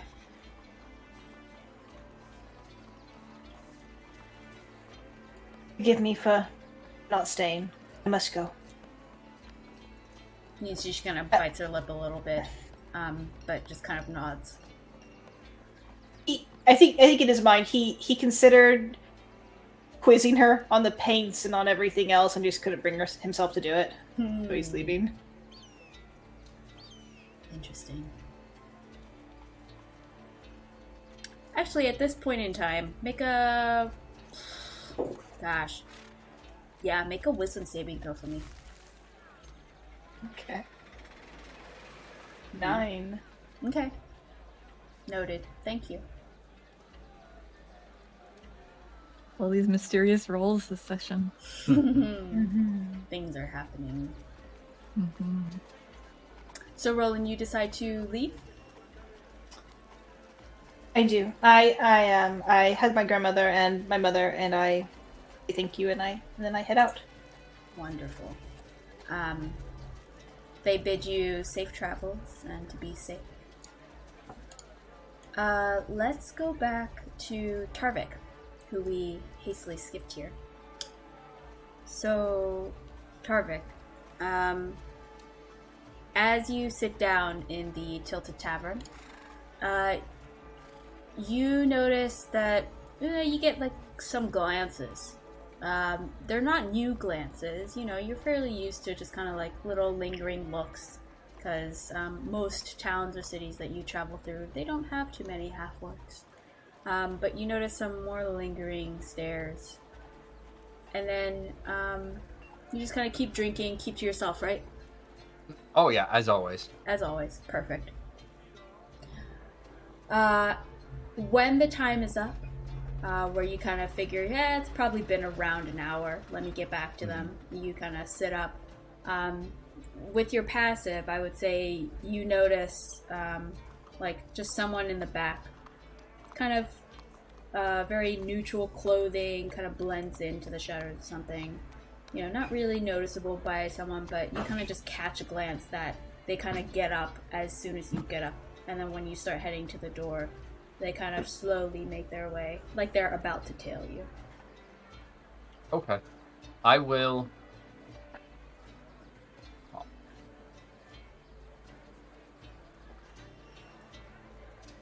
You know what? I think Tarvik will know that they're going to tail him, and he's going to let them tail him. Okay. All the way back to Shield House. Alright. So you kind of continue forward. As soon as you pass this area, they break off. As you kind of keep tabs, you see they kind of peter off to the left. Okay. And you make your way back. I'll say Cassandra as well. As you are making your way, someone cuts you off. As soon as you start to kind of leave the stables right here, someone immediately comes up to you. You see they have like a hood on, a black hood on, and they kind of step in front of you and they say, excuse me, miss. Could I have a bit of your time? Keep my hand on my short sword under my cloak. Sure. Who are you? I'm a messenger of sorts. I was just hoping we could talk. Okay, but I'm short on time, so make it quick. Do you mind if we go get a drink? How much time do I have? Let's see. You went to the stables and Heroa's. Oh, you probably have half an hour. Okay. Alright. One drink. Kind of just see a nod. And then they start walking through the Rogue's Ward. From what you can tell, even though they have their hood up, they seem fairly young. They're probably like in their early 20s or so. You can see smooth face, so not too much stubble got in yet. Basic human male. You can see kind of like a little bit of brown hair peeking through, but tries to cover his face. You can see he's making his way and avoiding the kind of nicer area before it kind of turns into the Rogue's Ward, and he's taking you deep into the Rogue's Ward as you make your way towards this area over here. And this isn't the same guy that I talked to that one It is time? not. No, it's different. Totally different.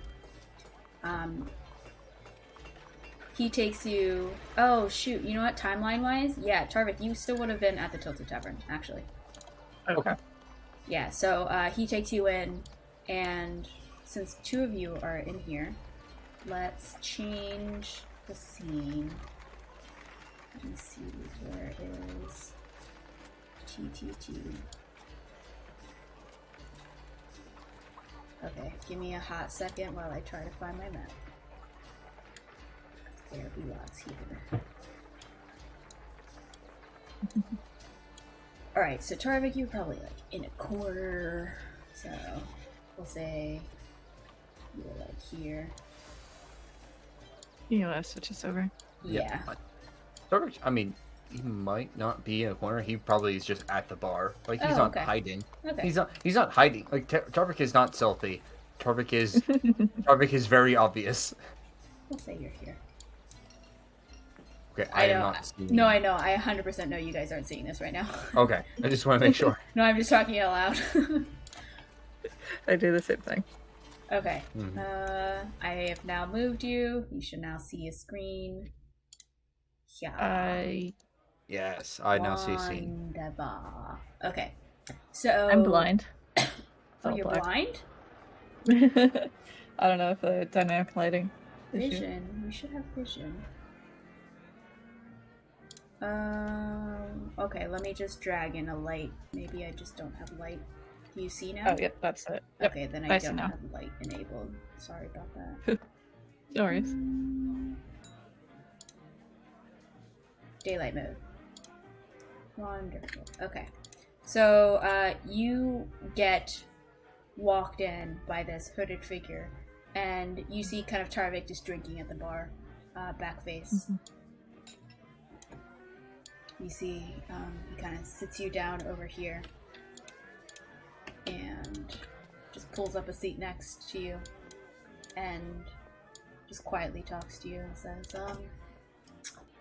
what, if I can ask, what is your relationship, with Shield House? We know the Colonel. You see just kind of like a nod, slow nod. And, how do you know the Colonel?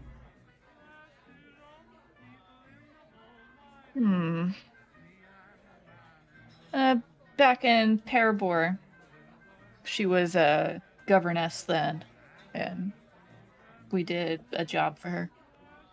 Ah, so you're friendly with the Colonel. I see. And he's just looking at you. How do you respond to Just that? kind of...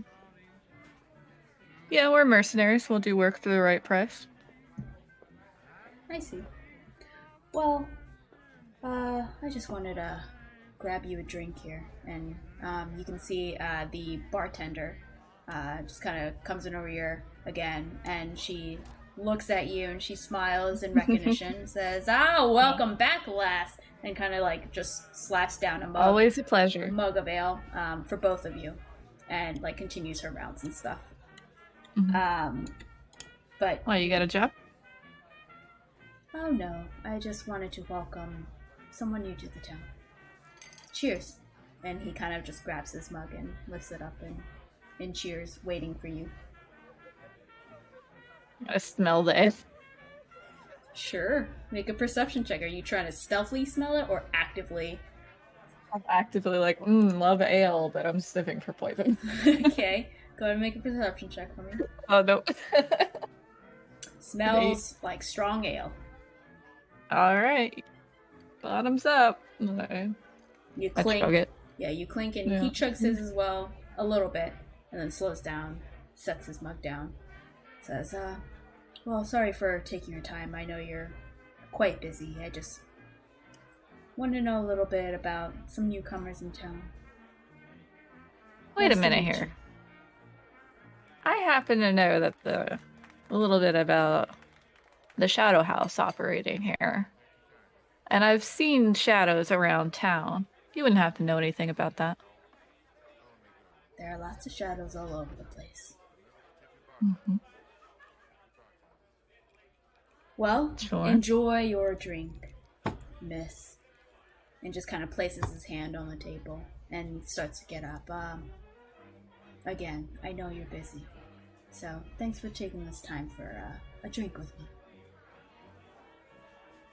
I'm gonna look at him and see if he has any, like, markings on him, like tattoos or anything that I know, like, gangs usually have. Yeah, go ahead and make another perception check for me. Kind of inspect him, even though he's hooded. It doesn't appear like his face is marked with anything, and when you take a look at his hands, they don't appear to be marked as well. Okay. Alright, well, if you come up with any work, we're quite skilled in many traits, and nice to meet you. Can I have your name? No. And then he just walks away. Says, Rude. enjoy that drink. Smiles at you and then just leaves.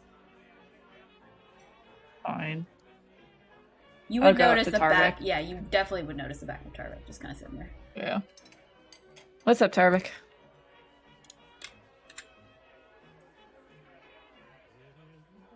So yeah, so we're gonna have to rewind a little bit, Tarvik. You are still drinking. Sorry, I was muted. I said, hey, you got your thing? Yep. And then I point to, like, this, like, giant feather barrette in my hair. Pewter feather barrette. It is quite large. and beautiful. Mm-hmm. Now So, I have a holy symbol too. Great. Do you know where you're drinking, by the way? What? Do you know about this bar? I know that it serves ale. Okay. It also judges me slightly less than the one we went to the first day. That's true. You just might want to check your coin purse. I checked my coin purse. You check it, and it appears that everything is in there. All right. Okay. Cool. Just that type of part of town. Oh. Someone tried to talk to me, and once I said I was friends with the colonel, they backed off. Guess I shouldn't have said that. Oh, well. But, I mean, maybe I shouldn't be hanging out with those types anymore anyways. Yes, you absolutely should not. I'm still drinking. Yeah, you see in the midst of like the bartender just kind of going around filling drinks, doing stuff, she takes a moment to talk to you as you have changed your seats and says, "Oh, lass, you want another one?" Yeah, sure. Well, coming right up.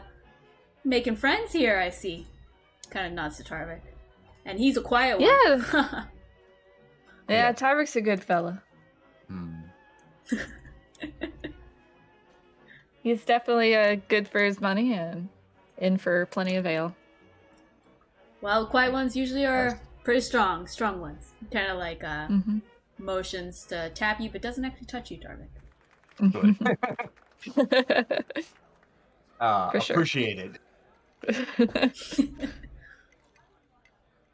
Has the business been going well? Oh, all the folks always want drink and food. Sweet thing. Gotta keep them happy. And at that point, she gets kind of like gets called over and she says, all right. And like continues on. Alright. I'll drink an ale with Tarvik before we head out. Mm-hmm. Alright, and then when you guys head out, Tarvik, you notice that figure. Yeah, I will do the same thing. I'm going straight to Shield House. Do you mention anything to Cassandra? Or no? Nope. Okay. She said it was shady, so I assume that she knows. Alright, sounds good. You guys head back. And I'll say all of you are able to head back at this point. So you guys are back to not Shield House necessarily.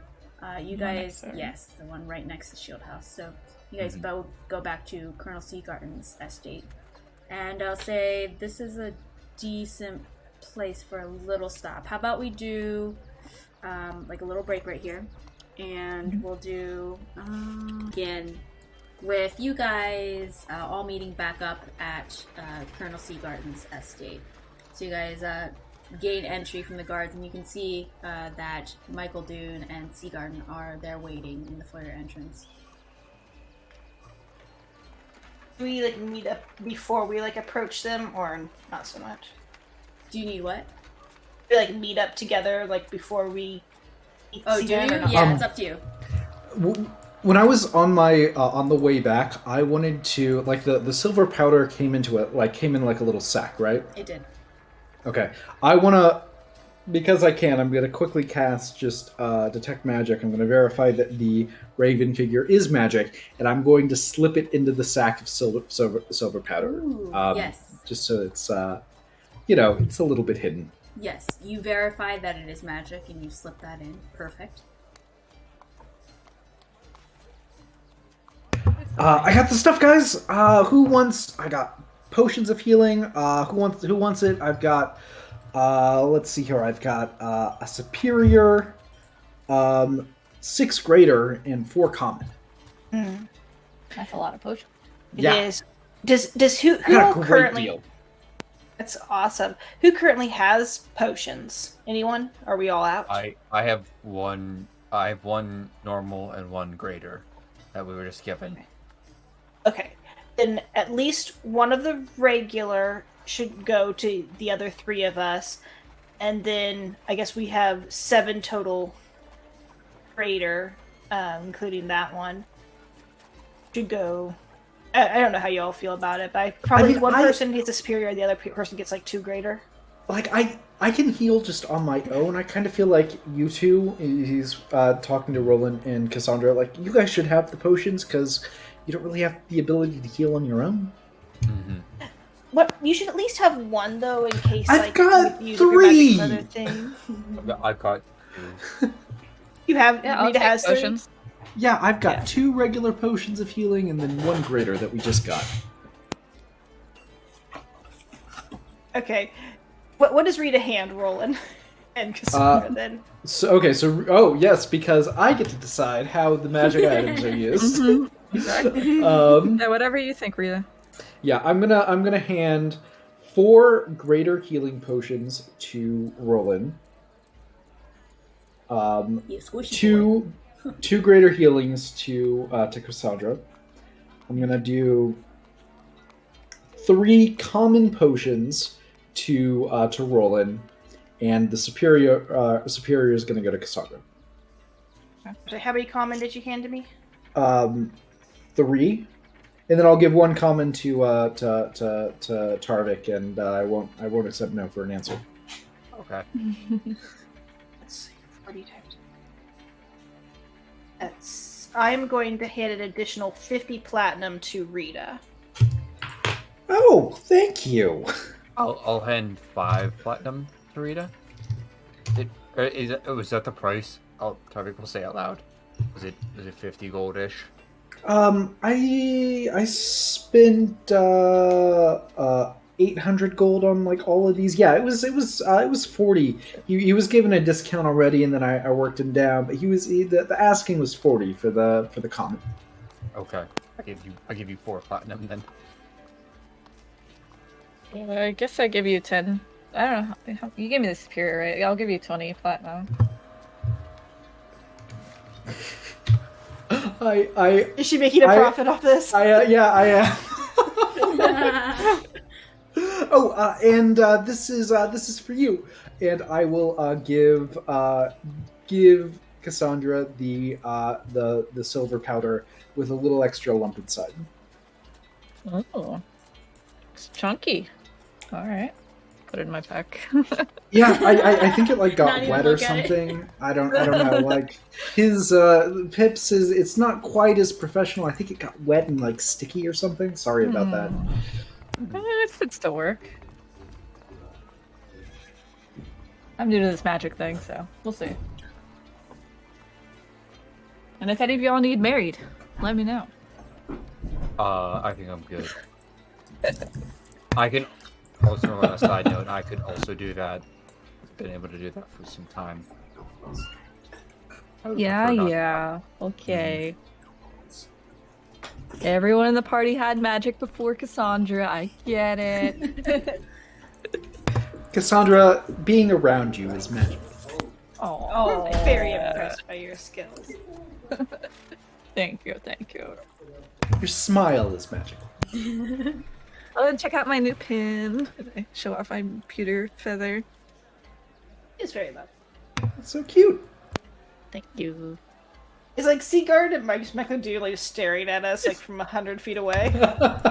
Well, if you guys are doing this outside, then no. The doors will be closed. Okay. You can do this in the private of your own space. Just the guards. Okay, to business. I think Shadow House are gonna make a move soon. Just saying. I don't know if we should keep an eye on the Colonel. But Shadow they House seem isn't. very interested. They're not politically opposed to the Colonel, I don't think. I mean, they're not rivals. I think they want I the know. whole city. I think they want to be in charge. Well, I have no opinion on politics of the city. Good to know, The I thing suppose. is, if we get on Colonel's good side and the Shadow Host takes over, then the Colonel may not have much power. We have the wrong ally. Just a thought. Should we warn her? Don't have much Wrong. solid. We don't have much information, but I suppose. I like the Colonel well enough. We can warn her. I don't think she's lying anyways to What us. what if the Colonel is secretly the leader of the Shadow House? Whoa. Mm. That's a next level trickery. I think it's impossible to predict all the right moves of who were betrayed and who not. Mm-hmm. Do we like the Colonel? Seems alright. Yeah. I I'm mean, iffy on the Colonel. She's hiding something about those jaguars. About the terror. I fear that's a pretty harmless secret, though, and I mean, is there anyone that, for real, is there anyone that can, like, hear us as we're talking right now? The guards, yeah. You guys are in front of the place, right? They're Like, just I was looking at hoping you. I was hoping we were, like, out of earshot, like, maybe, like, if you fit down the steps or something, I don't know. I mean, again, there are guards everywhere here. You guys are in the main, like, political center of the city. Can we make a stealth check then for this part of the conversation? Sure, go for it. It'll be a group check. Okay.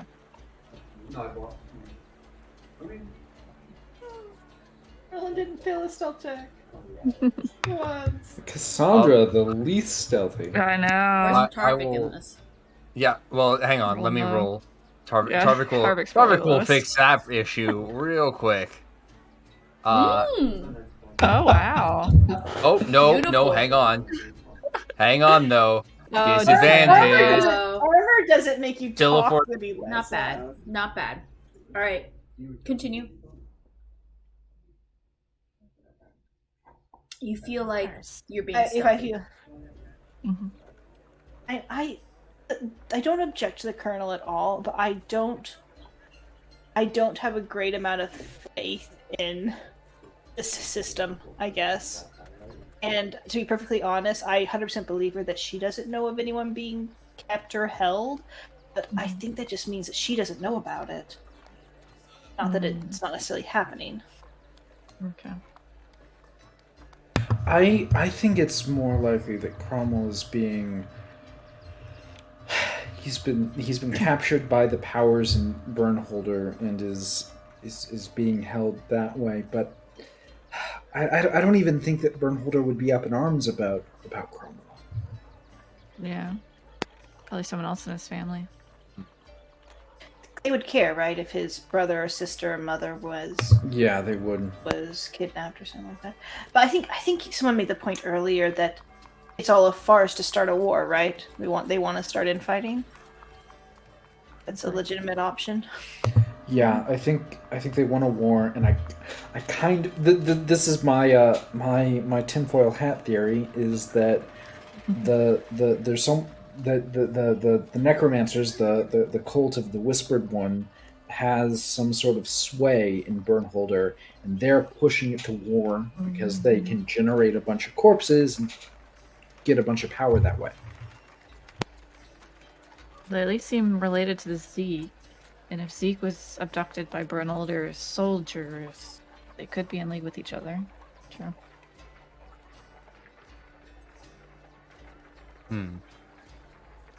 I think we'll find out. find answers there, but I think you're safe to tell Seagarten whatever you feel comfortable telling her. Okay. Alright, let's do this. Oh, and yeah, I prepared the horses and stuff. They're good with keeping them. Awesome. Alright, so you guys head in? Yep. Alright, as I mentioned earlier, Seagarten and Michael Dune are awaiting you in the foyer. She just nods as you Seagarten. walk in. Colonel. Have you all prepared yourselves? Yeah. Yes. Yes. Yep. But there's something you should know. She looks There's- at you. Yeah. There was someone who was very interested in our meeting that wouldn't announce themselves to me. But they seemed related to the Shadow House. And the Shadow House seems really interested in you. And I don't think that's a good thing, and you should just keep an eye out while we're gone. You can see her jaw move a little bit, but she keeps a pretty stoic face. She just pauses for a moment. Understood. Thank you for that information, Cassandra. Yeah. I would like for us to be on your good side and have an alliance in this chaos. She nods and says, well, this is a good step forward.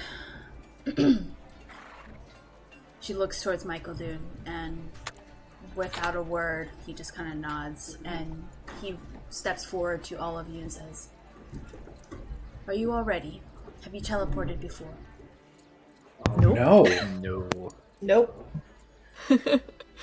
Okay. Don't puke. And then he lifts his hands up, and you can see he starts chanting. Very low and kind of depressing. His usual self, you know. And he starts muttering a little bit. He waves his hands from the left side to the right, and then from the right to the left. Does some intricate hand movements. Does like a sweeping semicircle arc. And then, like, when that arc finishes, his hands top to bottom like move to the center, and that's the last thing as you see, as immediately your surroundings start swirling in a very bright light, and your insides are like turmoil, and you don't know which way is up or down. You don't even see each other, and then in an instant you guys are sitting in a field. Let's say do a dexterity save to see how many people are on their asses and how many are actually standing. Yup, Roland is sitting on his ass. Tarvik, you kind of like are kneeling. Same with Rieta. Cassandra, you're just standing there. As you guys whoosh, immediately. It is still quite early in the morning. There's a little bit of a chill in the air. Let me roll if it's rain or not. Ooh, I haven't rolled for weather quite a bit. Ooh, natural 1. What is natural 1? Good thing this wasn't on anything serious. Yeah. Let's see. Weather. Okay, it's normal. Alright, so... guys, give me 1 second. I'm hearing some knocking. Okay, so, you guys have just experienced a very tumultuous, very kind of like upending experience through the teleport. And for the most part, you guys seem okay. But you guys are in a field, grassy, cold, no inclement weather. And in the distance, maybe, a couple 100 yards off, you see a small town. Tarvik, it is very familiar to the scene that you saw, except for no screaming people. There doesn't appear to be any burning or anything. Just seems to be a quiet little town. I do want to be clear on this. When you say it looks very familiar to the town in the divination and not the town in my dream. Correct. Or is it the divination? Okay. Yes. Yes. Great clarifying point. Yes. There are multiple towns. They're all on fire. I just want to be clear which one. Indeed. Yes. So that actually will be where we end tonight's session. Where you guys have just finished teleporting, and we'll pick up Cliffhanger with what you decide to do.